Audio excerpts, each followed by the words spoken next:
Welcome to CareerX. Who here's looking for a job? Who here's looking for a better job? You come to the right place. Pretty much all of us, right? So we work in the technical disciplines.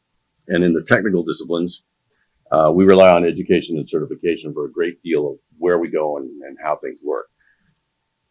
But there are wrinkles to it, which is one of the things that this talk is going to cover, because when you're young and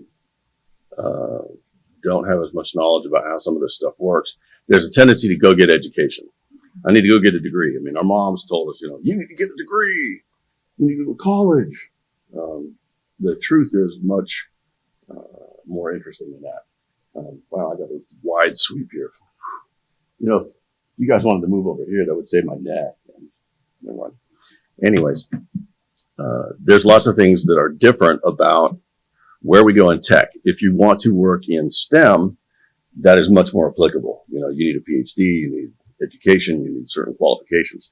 If you want to work in information security forensics, you don't need any of that. You need capabilities. I mean, they're nice to have. We'll talk about when it's appropriate to get them and how's the best way to get them, but there's lots of different options there. So the other piece is where you go and what time in your career it is. So let's dig into it. We're going to talk about me for like 2 seconds because I don't care. How to get in from zero. So if you have no background in security forensics or some sort of technical field, how to go about getting into that technical field. If you have some, that's great. And then the other flip side here is if you are in the technical field and you're trying to transition.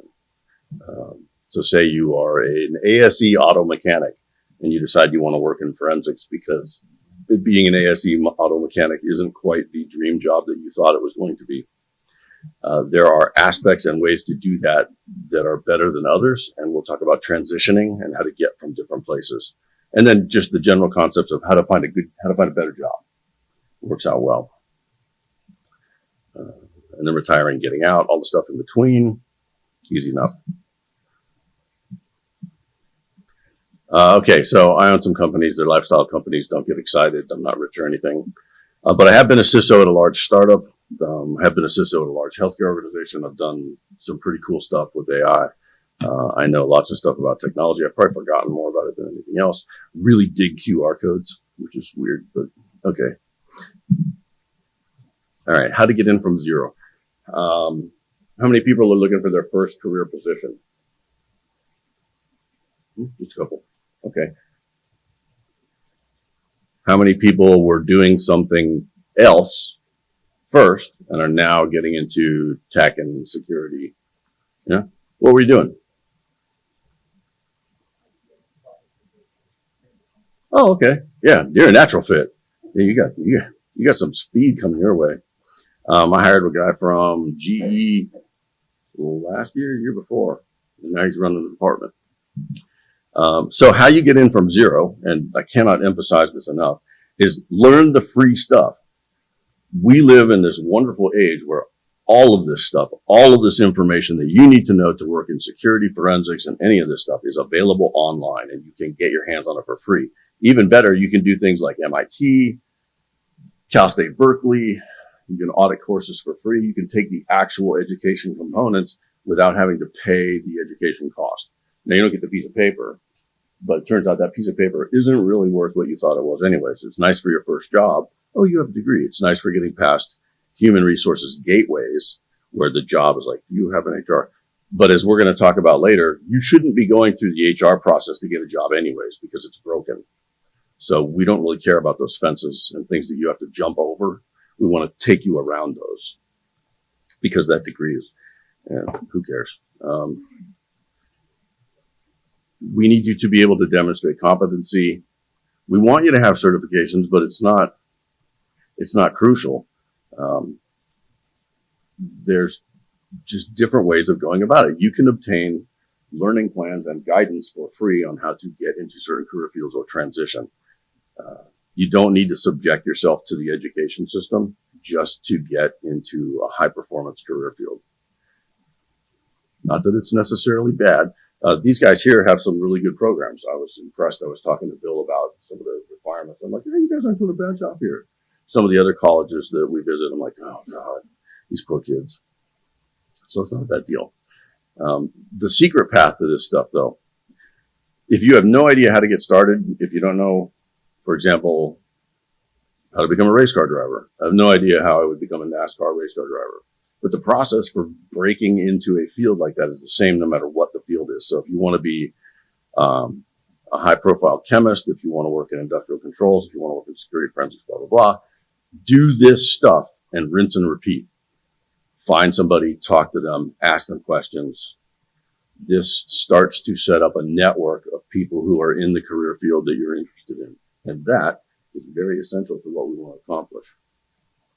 We're going to talk a lot about networking. I'm going to bring that up again and again and again, which is really annoying because I hate networking. I am the classic nerd in that. Although I'm standing here speaking to you right now, this is a relatively evolved, we're going to evolve Brian Martin.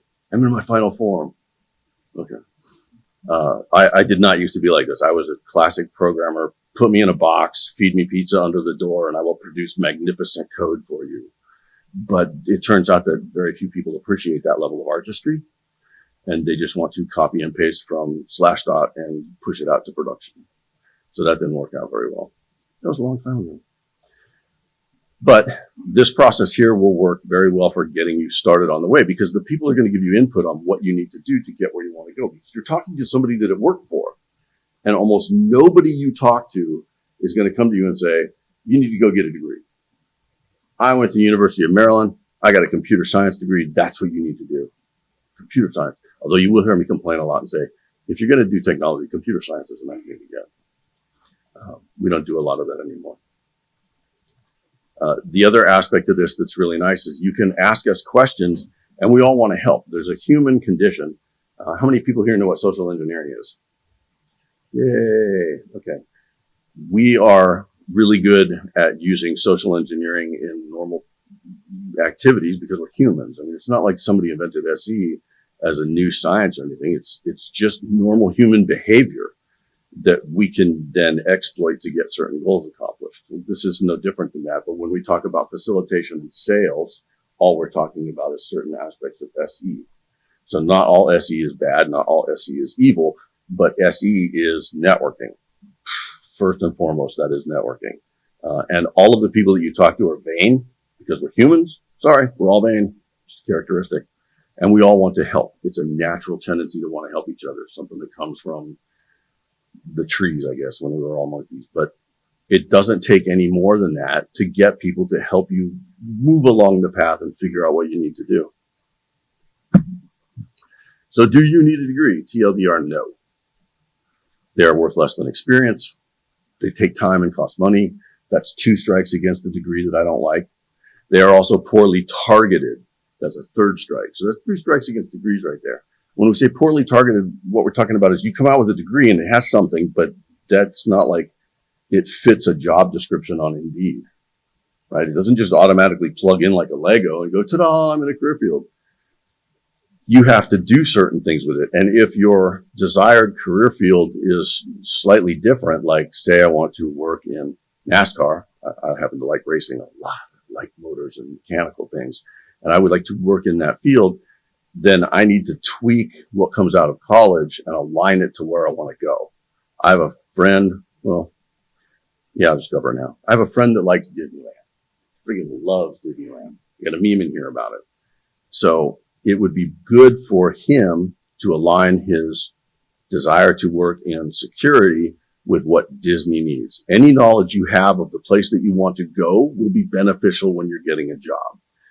If you see these resumes on Indeed and LinkedIn, and they're like, we're hiring for this banking position, and it pays a ridiculous amount of money, but you need 10 years in banking. That's what they're looking for. They're looking for people that know the field already because there's certain wrinkles to how this stuff lines up. And if you want to work in that field, you need to go get that experience beforehand, because getting in at the bottom in a lot of fields is very difficult. There's too many of us that have relatives that need a job that will be glad to slot them in there. And the big success stories that come out of college anyways, those guys were doing a lot more than just getting a degree. Like if you look at people who invented large applications that are very popular for social networking right now, that I don't want to name because I can't stand it. But those guys were doing things in college besides their degree. They were working their asses off to be more than just get a college degree. So the big success stories that come out of it aren't really about the college. They're about the work that they were doing. Bill Gates didn't finish college. Initially, he dropped out and did Visual Basic, or whichever basic it was, and then DOS and things like that. So some of the most successful people have never even completed college. It's not a requirement for this stuff. It's a friendly set of guardrails for us. We can give you a structured environment and get you to learn something. And that's good. It's not necessarily a bad thing, but it's also not necessary. And lots of people don't go that route. You should do it eventually, though. I'll explain a little bit more why. And a dirty secret about college, and I want to drill this in, is that you need to get the businesses to pay for it. You shouldn't be paying for that. Not only do student loans suck and debt sucks, but when I pay for it as a business, that's like getting a 30% discount. And one of the secrets that I'll talk about in other talks is that if you are insisting on getting college, like if you want to go get a legal degree for some odd reason, and you don't feel like paying $32,000 out of pocket to get that legal degree, you need to build a company to do that and pay you to go get that degree, because it's like getting a 30% discount. That's company money. It's pre-tax, and it gives you an effective discount rate. Plus, it's just a good way of doing things, getting the companies to pay for it. Now, if it's not your company doing it, it's my company, you come to me, I'm happy to give you a degree because it's cheaper for me. It gets you more capabilities, and it's pre-tax money, and it's just a good thing. It keeps you happy as employees. So get the companies to pay for it. Don't worry so much about it on your own. So finding the first job. Do not restrict your searches to the chosen field you want. You're bound and determined to go to work for Harley Davidson. Ooh, hold your horses there. Maybe a job at Honda would work out. Just your first job is to put bread on the table. You got either student loans to pay for, or you've got a family to pay for, or you just have this strong desire to have food. So you want to have a job, and your first job matters less than having a job. So get that job, get any job, but don't work at Best Buy. Don't take help desk jobs. These are things that you can do while you're in college or while you're in high school or something like that. They are makeshift jobs to get you through whatever. But things like help desk and user support, these are not places that you want to wind up with after you graduate with a college degree. They are miserable hellholes. If you've never worked a help desk, they are terrible. So we generally want people to not do that. And if you're going to college and you're getting aligned, which we'll bring up here in a minute, you should have a better plan than going to work for Best Buy. And it's just sad when I see people do that. I'm like, why? Well, I want to run a Best Buy. Okay, that's a legitimate reason, right? I want to work with Best Buy. For some reason, I love this company. I want to be an executive. Cool. Okay, knock yourself out. But that's about the only reason I can think of it. Another thing that you can do in school or while you're waiting that I encourage people to do is go sell. Go work in things other than your tech field. Go do things that involve human contact and work on those soft skills, especially selling, because that is a skill set that will serve you well for the rest of your life, more than C++. I know C++. It was great for a few years. Never used it since. It's like calculus, right? How many people took calculus? How many people use calculus? There's always one. But yeah, selling furniture and picking up your social engineering skills is a really useful thing to do. It will also open your eyes to a variety of things and help you with your social engineering skills. Things that you do coming up through the ranks here should support your field, but they don't necessarily need to be in your field. So don't get blinders on about where you need to work and how you need to work, or you wind up not working. And the next thing you know, you're at Starbucks asking me what I want in my latte. Okay. Starbucks has a great education plan, if I recall. I don't want to knock them because they seem to do decent things. But at the same time, I don't want to end up there. Taking things and working with them like this that are complementary to where you want to be will open new doors. So if you are wanting to get into auto racing and work in that field as a technologist, you can go work temporarily at something that's lower on the totem pole, like a tire shop or an oil change shop or something like that. And you can start building your contacts and you can start understanding the industry more. Those are things that facilitate your eventual goal. So they are not necessarily a bad deal. Construction, for example, you can work in construction and make decent coin while you're going through school or what have you, or while you're trying to find a better job. And if you want to work in the technology aspects of construction, there's some huge stuff going on there. There's all sorts of forensics things with construction. There's all sorts of technology things with construction. We're doing amazing things with drones now. We've got fancy laser craft that just does all kinds of stuff. And the 3D printing thing that's coming along is really neat. So don't limit your search to what you think is appropriate. Spend some time pondering it and talk to people.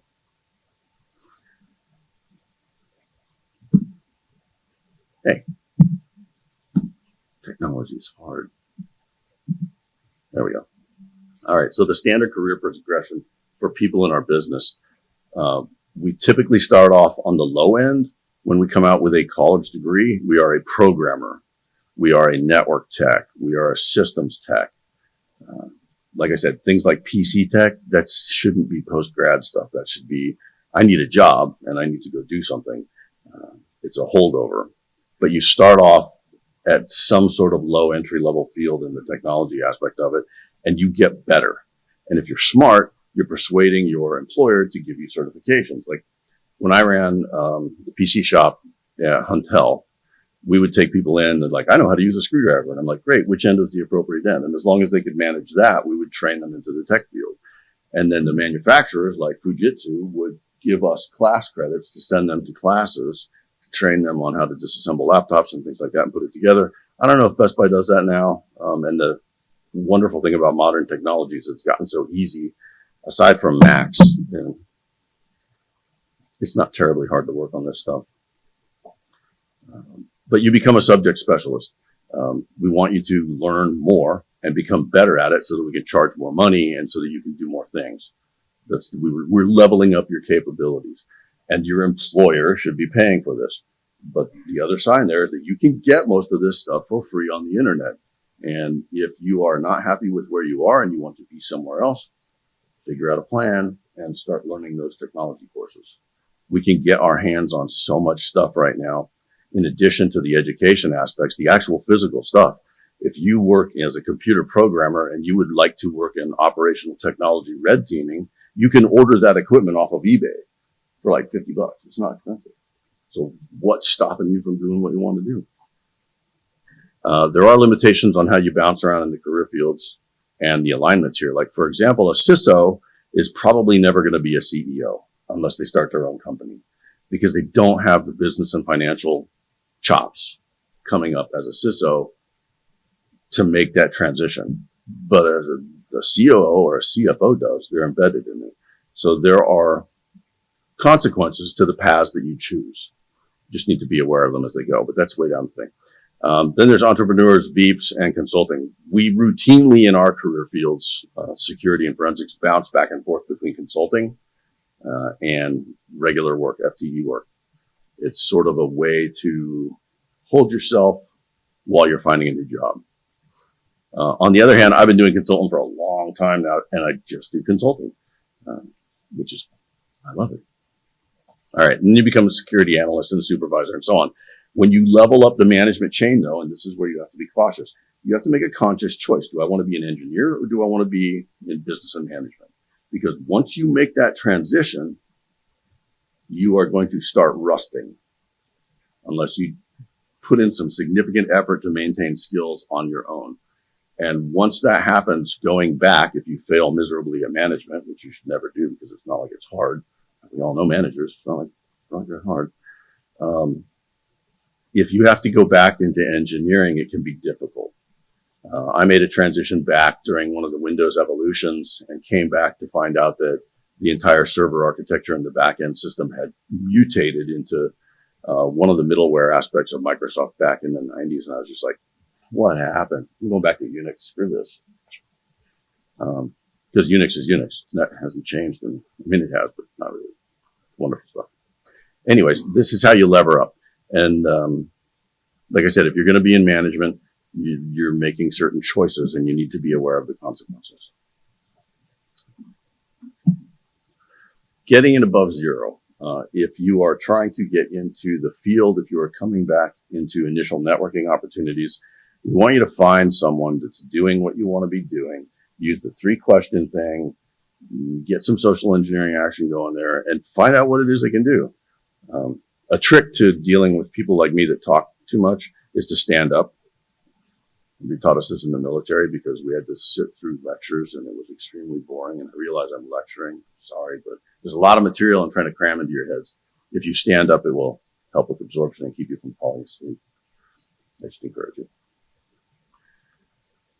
Cross-training is also much easier than a clean break. If you were working in construction and you wanted to go work in tech, your knowledge in the construction field is useful leverage for getting into tech aspects of the construction field.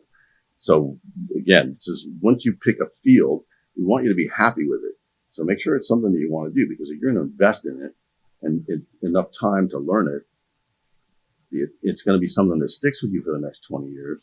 We want you to keep doing that vertical and preserve that knowledge, because if you have to flush that and start over in another vertical, it's going to be difficult. Now, the flip side to that is that if you're working in tech and the other industry has tech, you can still make the transition. A C+ programmer is a C+ programmer no matter what vertical they're in, right? Except that there's certain wrinkles they won't understand, but you're still just a C++ programmer. No worries.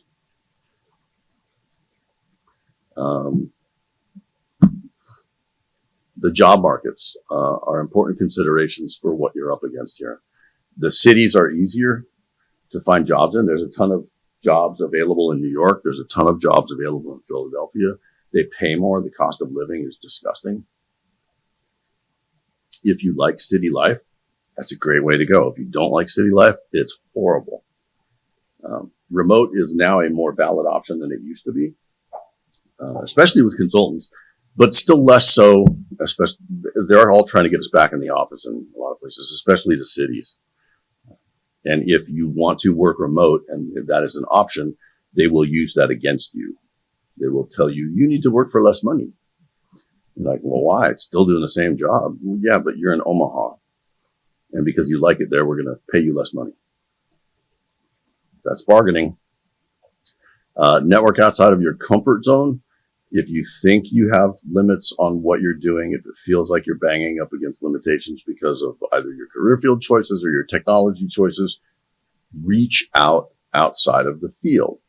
Talk to somebody that runs a bakery. Talk to somebody that runs a furniture manufacturing place. Learn more stuff. Even if it's not in your career field, the more stuff that you know, the more flexible your thinking will be. And you never know when you come up against a weird opportunity in some ways, because all of these manufacturers use the same OT technology.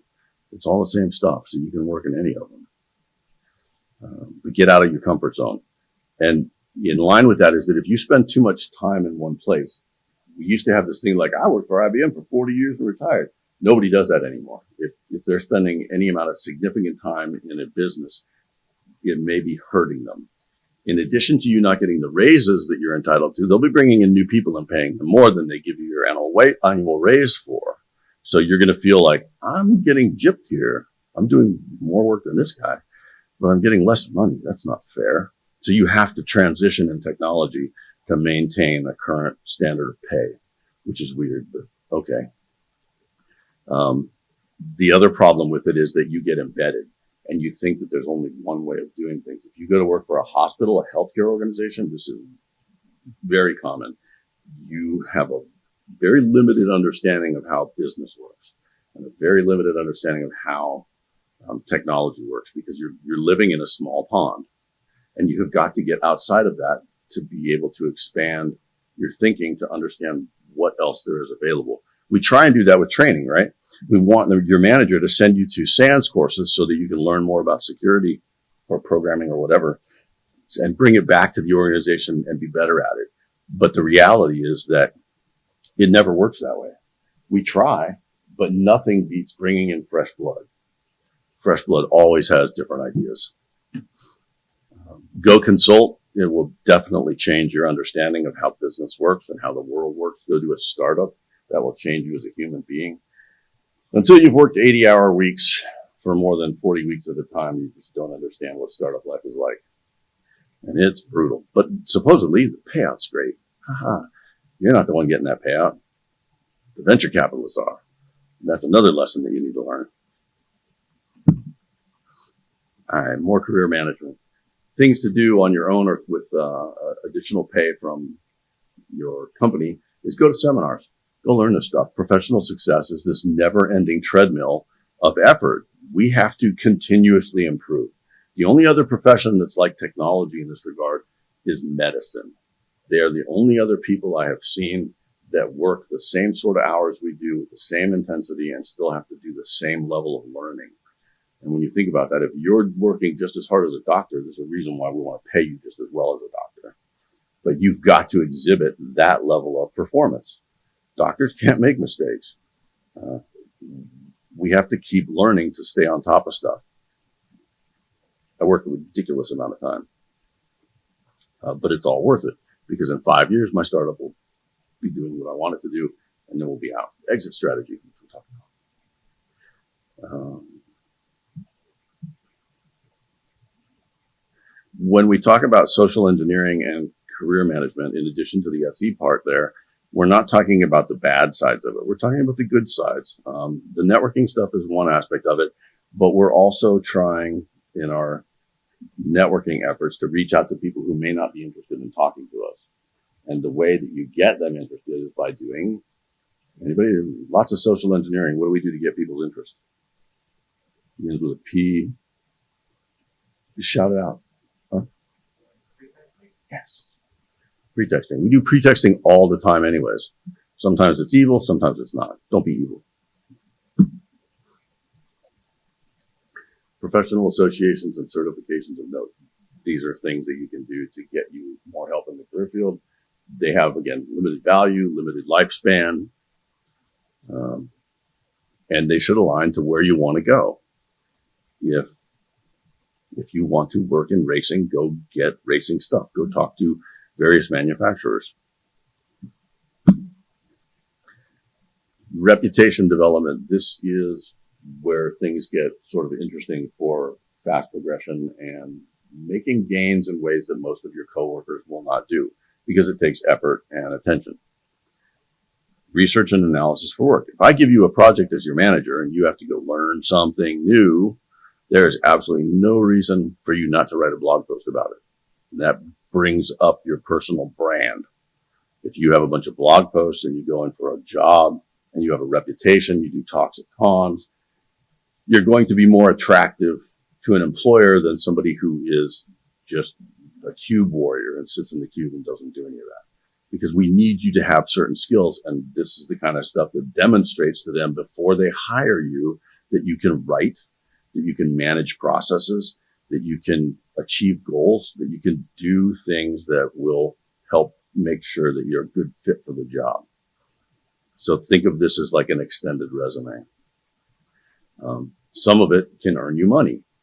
I'm not going to ever tell people, yeah, you need to run a blog and monetize it. That's a way to, that doesn't work. But it will help you get things done that will get you the next job. It also helps you develop a side gig. If you are working towards a certain goal and certain things, this is another way to align where you want to go with what you're doing now. But it all improves your communication skills. And the progression here should be pretty easy to see.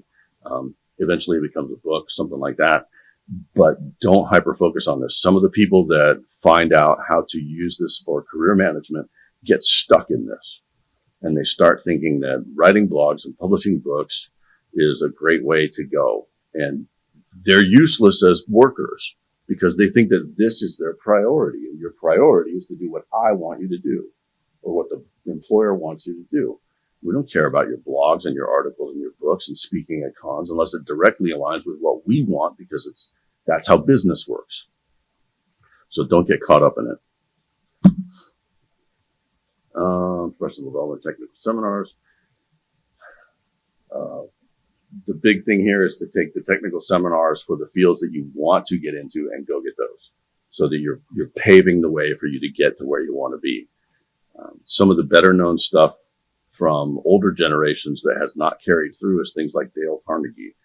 What nobody likes to talk about is the fact that we figured out all the answers to all of this stuff decades ago.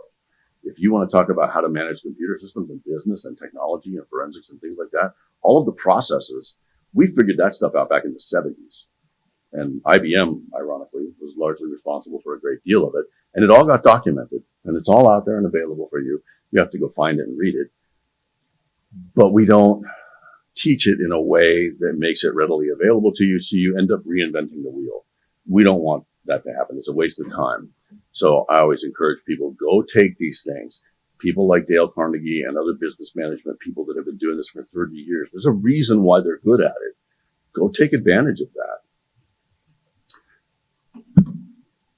There's my boy with the Disney. So you can try and work in network engineering or work in security and whatnot, but if you really dig Disney, and I cannot emphasize enough how much Chris likes Disney, this is a great way to get there. Go work in network engineering at Disney. He would get to see all of the back stuff, the stuff that's going on behind the scenes. Instead, he works for an insurance company. So follow your passion, lay the groundwork, enhance your networking, pre-build that network, and then by all means, save your money, because you never know when the market's going to crush out. None of you guys here work on the California coast or the startup mess. I don't think anybody have to suffer through 40,000 person layoffs. Okay. So in the past, and in the very recent past for a few of us, there were massive layoffs in the tech industry because between the VC world and technology, things can change rapidly, and large amounts of your competitor coworkers find themselves out of work. When Hewlett Packard and Compaq and different computer places like that would retool their architectures in the past, they would lay off the entire workforce. So when they went from the 486 to the Pentium, they just wiped out the entire field in Silicon Valley, and like 20,000 engineers were gone. Now, they were going to bring them back eventually once they got the tooling reestablished for the next generation Pentium. But in the meantime, those guys don't have a job. And that can be a little rough on you. So save your money.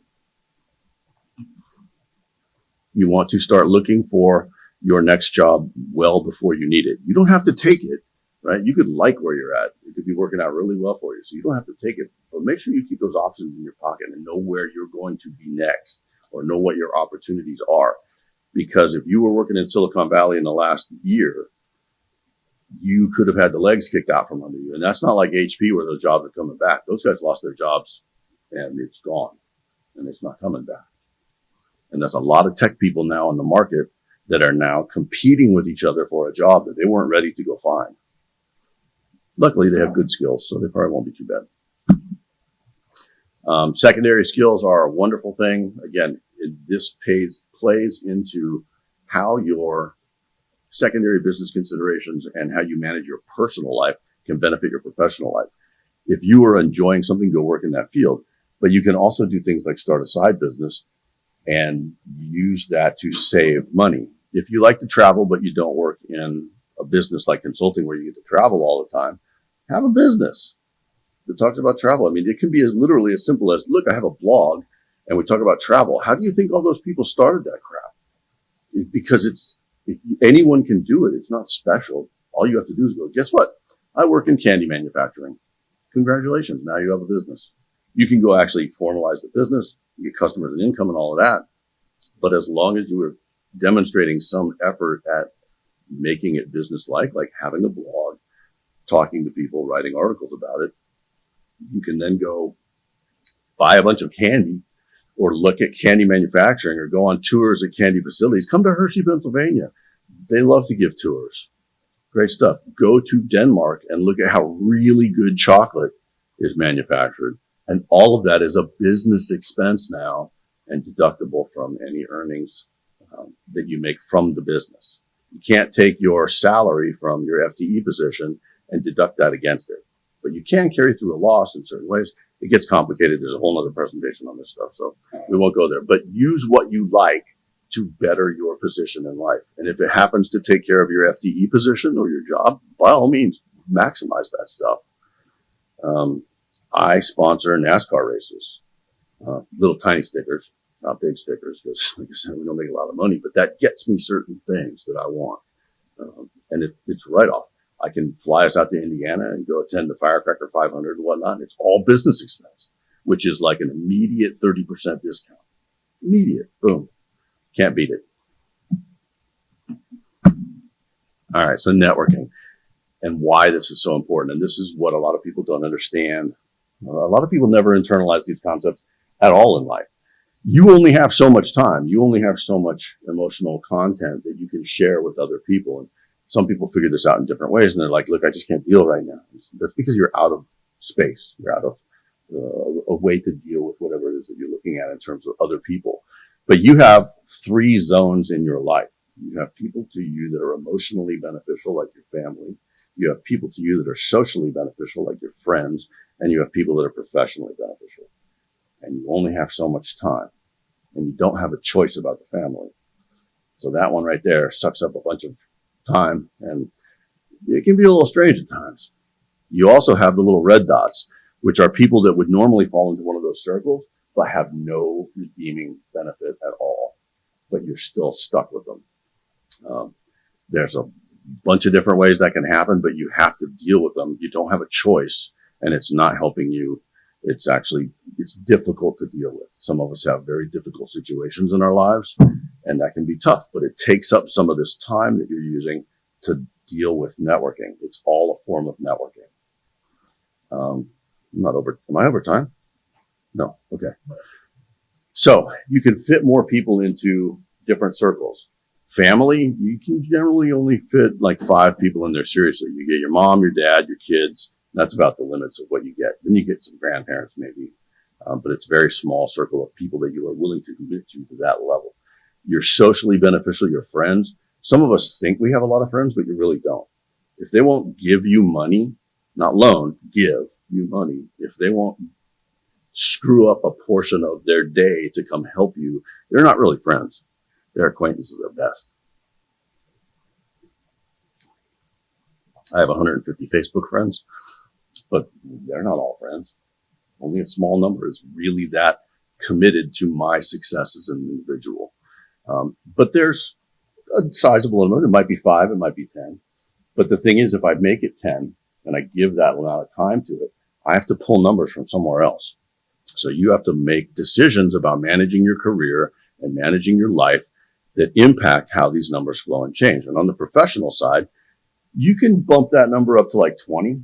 You can have about 20 people, which if you work in sales for any length of time will come in as a fun feature number. 20 is like the optimal place for people that you want to commit to in the sales life. They will always help you out in the sales cycle, and they're good for optimization. But if you want to have 30 people in professional, you got to pick one of those other circles and cut it. You don't have a choice because you only have so much time. So understanding how this stuff balances out and what takes what sort of context is very important.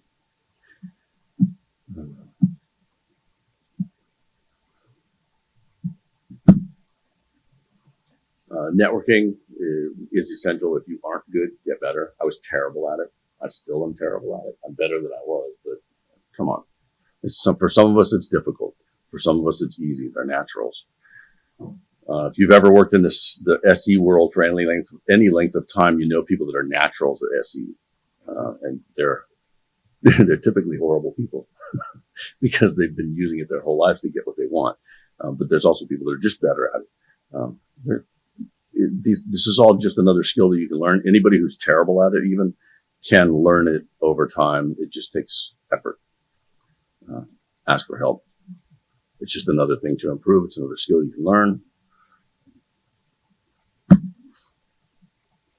An easy way to get to pro-level networking is to take this piece from the networking aspects of LinkedIn and Google and so on and ask these questions. These are the 3 questions that we want to ask. What would you, well, I mean, not Sorry.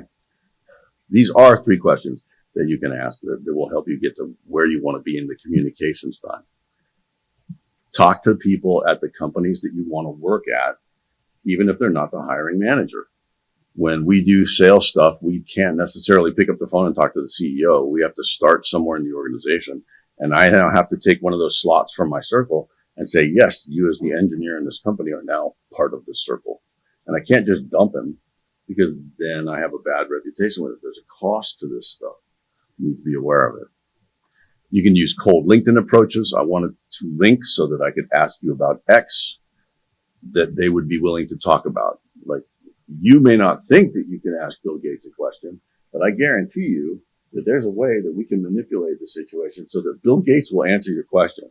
And those of us in this particular subset of the field love to do this and then post pictures of Mark Cuban liked my post or my tweet or whatever. It's dumb. You can build an entire topic alarm on LinkedIn like this from scratch and get all sorts of information to inject into your career path that will help you just by following this sort of stuff. Ask for help. We all want to help. We all want to be helpful. Some of us don't have time sometimes. We still want to. Okay, cautions with groups as links. There's groups out there that want to help you network. We want to help you. We want to make you better. All you have to do is give us some money. We'll avoid those guys like the plague. If anybody in a networking organization is asking you for money, if they're trying to sell you stuff, it just feels skeevy, just get out. They're just scum. They probably want to sell you Amway or something like that. It's not a good thing to be in. And there's a ton of them out there. And some of them claim to be really good and they're national brands or they're international brands. But like there's a good company called Toastmasters, which we get in the military. They make toasts a lot in the military for some reason.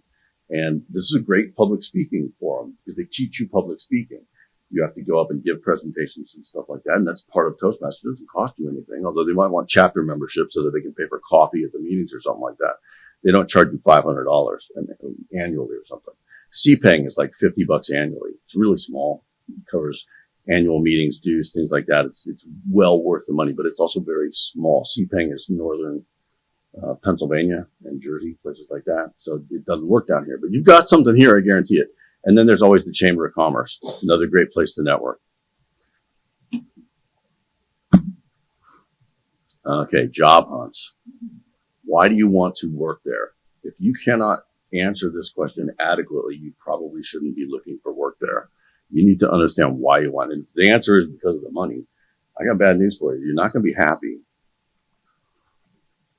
If your answers don't justify the effort, you're going to get frustrated.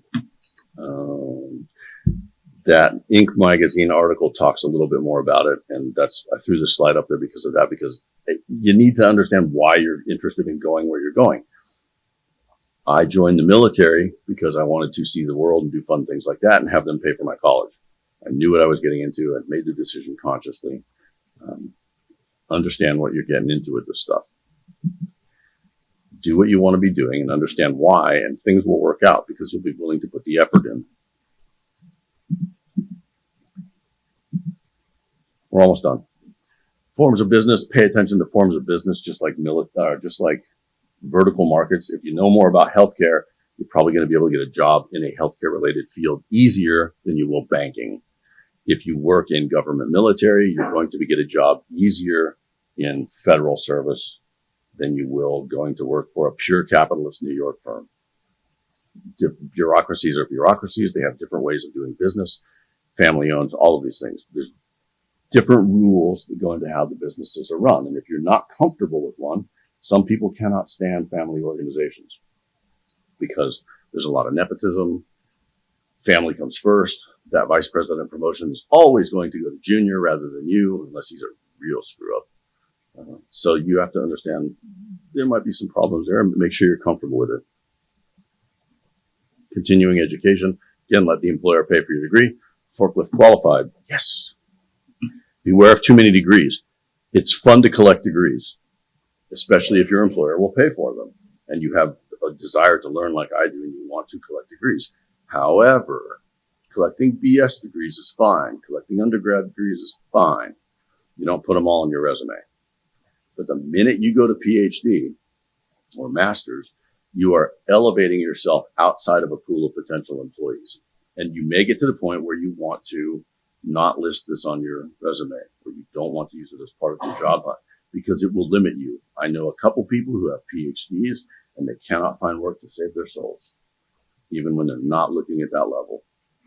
So be careful with PhDs. Unless you're going to work in that field, if you're going to go be a research scientist someplace, then that's what you have to have, and it makes perfect sense. Oops. Focused learning, have a plan. Make sure you know where you're going. Talk to people, get input.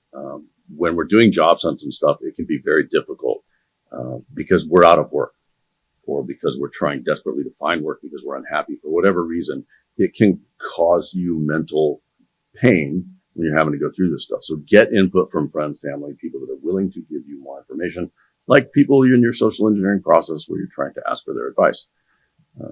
Now, most people in any field can obtain suitable skills for transition in under 20 days.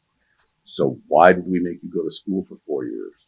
If we can do this in 20 days, why on earth did we put you through all that? Well, general stuff is really good. There's other reasons for it. But if you want to change from forensics to chemistry, something that drastic, you can actually make that transition in about 20 days total, 160 hours. You won't be like a super great chemist, but you'll be able to get a job if you want to work in construction, auto mechanics, what have you. It doesn't take much to make that transition. And you can become a respected expert in the field in under 2 years. 100% guaranteed. I've seen this happen more times than I care to admit. Dude was an accountant, decided he was going to work in computer forensics, busted his butt for 2 years, and became a respected computer forensics person that talked at national conferences. There's a methodology to it. Dale Carnegie. That's where the Carnegie name comes from. Carnegie Mellon, Dale Carnegie. You can do amazing things in a short period of time. It just doesn't seem that way at first.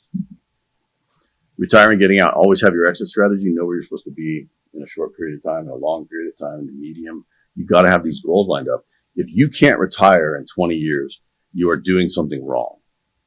20-year retirement is possible for everybody as long as you have planned correctly. The problem is that we're humans, and some of us can't plan for beans because we're scatterbrained, and that's what bogs us down. So that's why you need a plan. That's why you need to know where you're going and have set what your goals are. And if you're doing something wrong, you need to fix it. Sooner is better, because you don't want to be 65 and discover that you have no retirement. Then you wind up greeting people at a blue store in the doorway, and it's not fun for anyone. And sometimes you have to go back to the beginning. You may have to retrench. This is my third career field. I came out in electrical engineering, and the military trained me to do board level electrical stuff and take things apart and put them back together. And that career field went completely out the window with microelectronics. We no longer did that. We board swapped. Now we just throw the stuff away, right? We just throw our phones away. Nobody has to repair that. You can, but nobody does. So over your life, your career field will probably change. Be aware of it and be ready for it. You want to be in a lifestyle business by the time you're 40, preferably, unless your goal is to do something like IBM or something where you're going to work there for 40 or 50 years. Lifestyle businesses are great because you can do what you want when you want, and it's wonderful. Like I said, this is my 5th startup, and this is by choice. I'm only working this hard because I want to. But nobody should have to do this. I hate to see people who are above middle age that still have to work 40-hour weeks for bad companies because they have no choice. You have a choice. You just need to recognize it before you get to that point so that you can take appropriate steps and manage your career. Your decisions govern where you will be in 5 or 10 or 20 years. All right, that's it. Okay, I'm done. Questions? Huh? Yeah.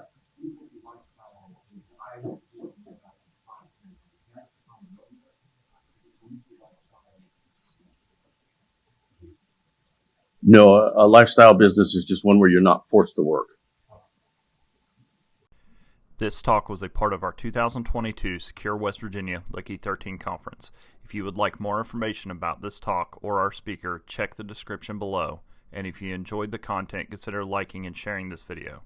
For more information on Secure West Virginia, or you want to stay updated with the latest upcoming events, follow us on Twitter at SecureWVCon or visit our website securewv.org. We would also like to thank our 2022 sponsors for being a huge part of Lucky 13's success.